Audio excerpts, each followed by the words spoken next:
ከዛሬ ቀን ጀምሮ ቢያረጉት ብዬ የምመኘው ነገር ሁሉም በተናጠል ሳይነጋገር እስክንድር ከዘመነ ጋር ሳይደዋወል ምሬ ከፋንቱማ አባል ጋር ሳይደዋወል ደሳለኝ ከመከታው ጋር ሳይነጋገር በድርጅት ደረጃ ዛሬ ሆኑ የትኛውም የፋኖ አደረጃጀት አባል ቢያስቀይመን ቢሰድበን ቢያወግዘን ወንድሙን እህቷን እንዳትገል ቃል እንገባለን ማለት አለባቸው። እኔ በእስክንድር ላይ ላልተኩስ እስክንድር በዘመነ ላይ ላልተኩስ ዘመነ ላይ ተኩስ በተናጠል በድርጅት ደረጃ ላይ መማበል ማንቻለበት ቃል መግባት አለባቸው። ይሄ ለሰራዊታቸው ሁሉ መንገር አለባቸው። የድርጅታቸው ፖሊሲ መሆናል። በምንም ሁኔታ ውስጥ ኢንጂነር ደሳለኝ መከታውና የመከታው ልጆች እንደማይወጋ ቃል መግባትና ለልጅ ድርጅቱ ማስተላለፍ አለበት። መከታውን በተመሳሳይ መልኩ ምሬን በተመሳሳይ መልኩ ሁሉም የድርጅት መሪዎች ይሄንን ካረጉ የጎንዮሽ ቶክስ የሚባል ነገር አይኖርም ማለት የሚጠፋ ዝም ብሎ ከላይ በታች በሚደረጉ ውጊያ ከመከላከያ ጋር ከምናምን ጋር ሰው ህይወት ሊያልፍ ይችላል። ግን በጎንዮሽ ሁኔታ ግን ጎንዮሽ ውጊያ ነፍስ እንዳይጠፋ ሁሉም ሳይነጋገሩ ለድርጅቶቻቸው ይሄን መልክ ማስተላለፍ አለባቸው። that's the first precondition የመጀመሪያው ቅድመ ሁኔታ ነው ብዬ ማሰበው ይሄን መደረግም ያለበት በምንም ሁኔታ ውስጥ አንዱ ይሄ ነው። ይሄን ከማንም ሳይጠብቁ ከሽማግሌ ከምን ሳይጠብቁ ሁሉም ዲክሌር ቢያደርጉት ጥሩ አትሊስት የመጀመሪያ አሁን ደም ፈሷ ላይ ነው ግን ወደ ጥቁር ደም እንዳይገባ ወደ በቀል ነገር እንዳይገባ መደረግም መቻል አለበት። በቃ እንማርበት።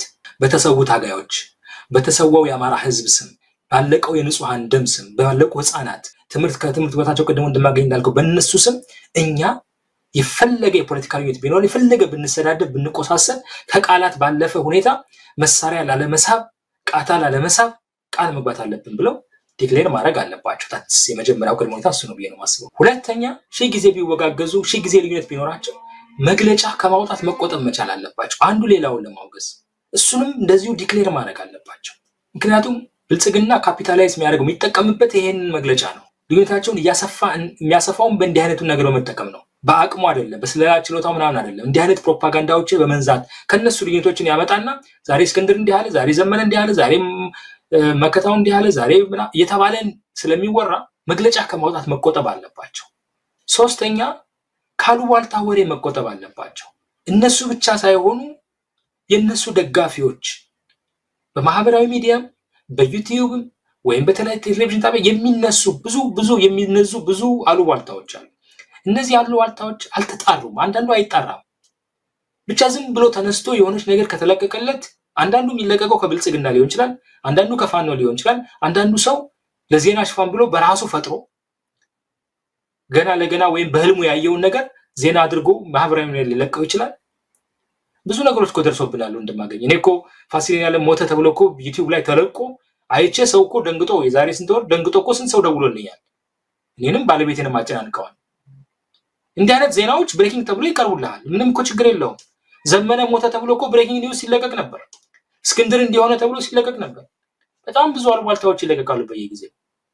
ስለዚህ ላሉባልታ ወይ ላለመንበርከክ እያንዳንዱ ሰው በተለይ ፋኖ ድርጅቶች ሪአክት ከማድረግ ምላሽ ከመስጠታቸው በፊት የሚባለው ነገር ትክክል ነው ወይስ አይደለም ብለው ለማጣራት አንዲት እርምጃ መሄድ አለባቸው። 2 ደቂቃ 3 ደቂቃ ቆም ብለው ቶሎ ከመፍጠን ምክንያቱም ይሄ ነገር አሉባልታው እያደገ ወደ መግለጫ ይሄዳል። መግለጫው እያደገ ወደ ግድያ ይሄዳል። ያን ማስቆም አለባቸው። ደጋፊዎቻቸው በውጭ ያሉትን ይሄ ዝም ብለው ዩቲዩበሩ ለዜና ለምናምን ማነው ለዚህ ለሽያጭ የሚለው ነገር አይደለም። ሪል የሚደግፏቸው ከልብ የሚደግፏቸው ሰዎች በተመሳሳይ መልኩ መንገር አለባቸው። ይሄ ነገር መቆም አለበት። that's very important ገብቷል። ይሄን ካደረጉ አትሊስት ሌላው ቀስ ብሎ የሚመጣ ነገር ነው። እነዚህ 3 ነገሮች ካደረጉ አሁን ያያለው ውጥረት እየቀነሰ ሊመጣ ይችላል።